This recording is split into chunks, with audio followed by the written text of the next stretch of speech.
लीजिए सुनिए देवकीनंदन खत्री के लिखे उपन्यास चंद्रकांता के तीसरे भाग का 20वां बयान मेरी यानी समीर गोस्वामी की आवाज में। तिलिस्म के दरवाजे पर कुंवर बीरेंद्र सिंह का डेरा खड़ा हो गया। खजाना पहले ही निकाल चुके थे। अब कुल 2 टुकड़े तिलिस्म के टूटने को बाकी थे। एक तो वो चबूतरा जिस पर पत्थर का आदमी सोया था, दूसरे अजदहे वाले दरवाजे को तोड़कर वहां पहुंचना जहां कुमारी चंद्रकांता और चपला थीं। तिलिस्मिक किताब कुमार के हाथ लग ही चुकी थी। उसके कई पन्ने बाकी रह गए थे। आज उसे बिल्कुल पढ़ गए। कुमारी चंद्रकांता के पास पहुंचने तक जो जो काम इनको करने थे सब ध्यान में चढ़ा लिए, मगर उस चबूतरे के तोड़ने की तरकीब किताब में न देखी जिस पर पत्थर का आदमी सोया हुआ था। हाँ, उसके बारे में इतना लिखा था कि वो चबूतरा एक दूसरे तिलिस्म का दरवाजा है जो इस तिलिस्म से कहीं बढ़ चढ़ के है, और माल खजाने की तो इंतहा नहीं कि कितना रखा हुआ है। वहां की एक एक चीज ऐसे ताज्जुब की है कि जिसके देखने से बड़े बड़े दिमाग वालों की अक्ल चकरा जाए। उसके तोड़ने की तरकीब दूसरी ही है। ताली भी उसकी उसी आदमी के कब्जे में है जो उस पर सोया हुआ है। कुमार ने ज्योतिषी जी की तरफ देखकर कहा, क्यों ज्योतिषी जी, क्या वो चबूतरे वाला तिलिस्म मेरे हाथ से न टूटेगा? ज्योतिषी, देखा जाएगा, पहले आप चंद्रकांता को छुड़ाइए। कुमार, अच्छा चलिए, ये काम तो आज ही खत्म हो जाएगा। तीनों अय्यारों को साथ ले कुंवर बीरेंद्र सिंह उस तिलिस्म में घुसे। जो कुछ उस तिलिस्मी किताब में लिखा हुआ था खूब ख्याल कर लिया और उसी तरह काम करने लगे। खंडहर के अंदर जाकर उस मामूली दरवाजे को खोला। हम पहले ही लिख चुके हैं कि इसकी ताली तेज सिंह की सुपुर्द थी, जो उस पत्थर वाले चबूतरे के सिरहाने की तरफ था।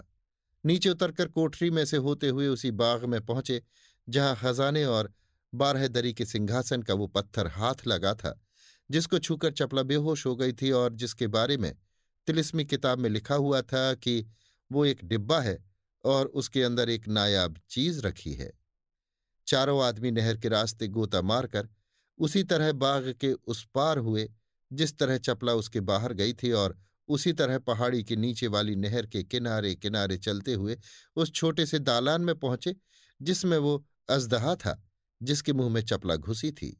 एक दीवार में आदमी के कद के बराबर काला पत्थर जड़ा हुआ था। कुमार ने उस पर जोर से लात मारी। साथ ही वो पत्थर पल्ले की तरह खुल के बगल में हो गया और नीचे उतरने की सीढ़ियां दिखाई पड़ी। मशाल बाल कर चारों आदमी नीचे उतरे। यहां उस अजदहे की बिल्कुल कारीगरी नजर पड़ी। कई चरखी और पुर्जों के साथ लगी हुई भोजपत्र की बनी भाथी उसके नीचे थी, जिसको देखने से कुमार समझ गए कि जब अजदहे के सामने वाले पत्थर पर कोई पैर रखता है तो ये भाथी चलने लगती है और इसके हवा की तेजी सामने वाले आदमी को खींचकर अजदहे के मुंह में डाल देती है। बगल में एक खिड़की थी जिसका दरवाजा बंद था। सामने ताली रखी हुई थी जिससे ताला खोलकर चारों आदमी उसके अंदर गए। यहां से वे लोग छत पर चढ़ गए जहां से गली की तरह एक खोह दिखाई पड़ी। किताब से पहले ही मालूम हो चुका था कि यही खोह की सी गली उस दालान में जाने के लिए राह है जहां चपला और चंद्रकांता बेबस पड़ी हैं। अब कुमारी चंद्रकांता से मुलाकात होगी, इस ख्याल से कुमार का जी धड़कने लगा। चपला की मोहब्बत ने तेज सिंह के पैर हिला दिए। खुशी खुशी ये लोग आगे बढ़े। कुमार सोचते जाते थे कि आज जैसी निराली कुमारी चंद्रकांता से मुलाकात होगी वैसी पहले कभी न हुई थी। मैं अपने हाथों से उसके बाल सुलझाऊंगा, अपनी चादर से उसके बदन की गर्द झाड़ूंगा। हाय, बड़ी भारी भूल हो गई। वो फटे कपड़ों में कैसी दुखी होगी।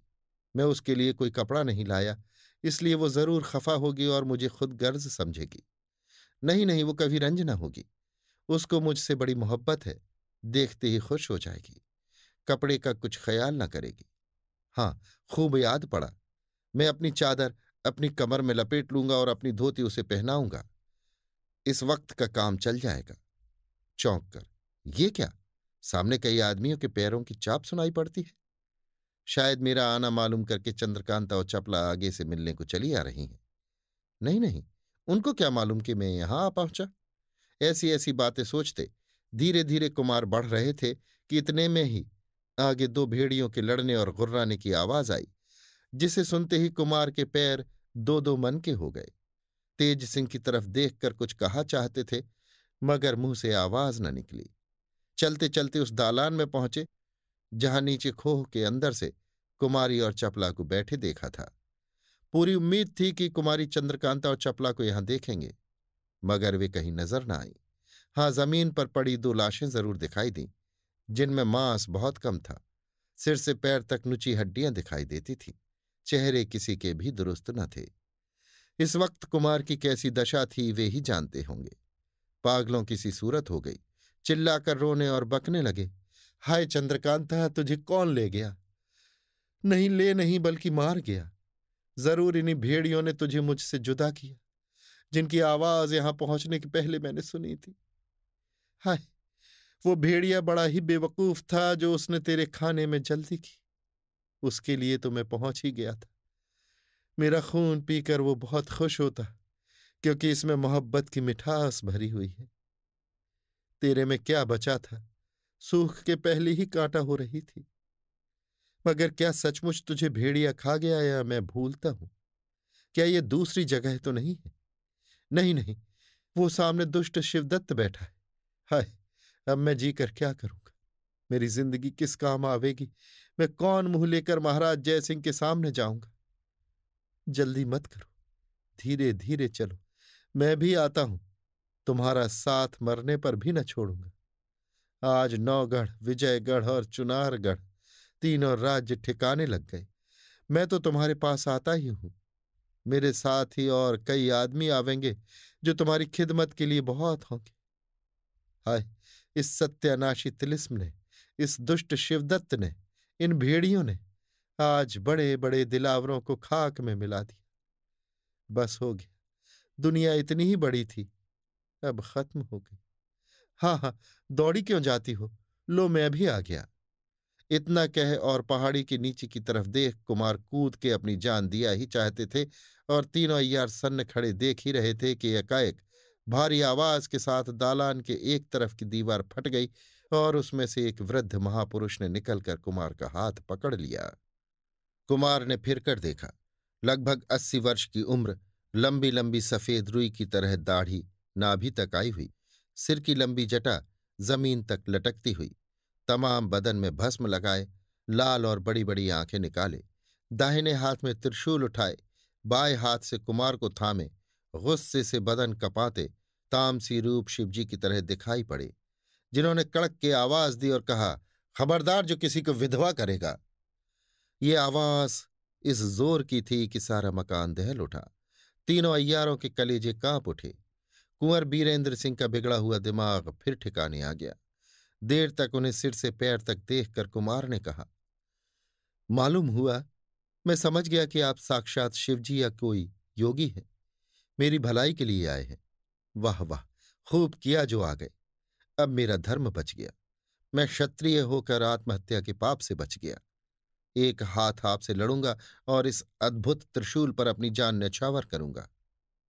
आप जरूर इसीलिए आए हैं, मगर महात्मा जी, ये तो बताइए कि मैं किसको विधवा करूंगा?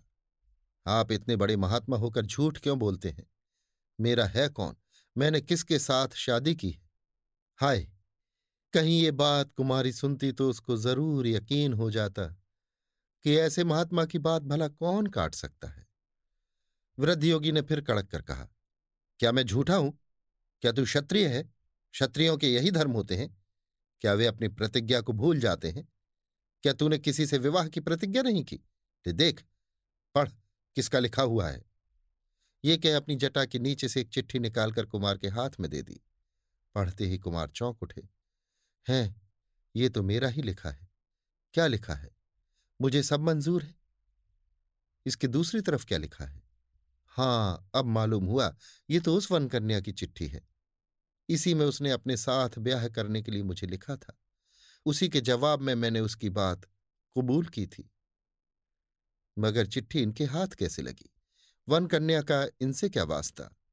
कुछ ठहर कर कुमार ने पूछा, क्या इस वन कन्या को आप जानते हैं? इसके जवाब में फिर कड़क के वृद्ध योगी बोले, अभी तक जानने को कहता है? क्या उसे तेरे सामने कर दूं? इतना कहकर एक लात जमीन पर मारी, जमीन फट गई और उसमें से वन कन्या ने निकलकर कुमार का पांव पकड़ लिया।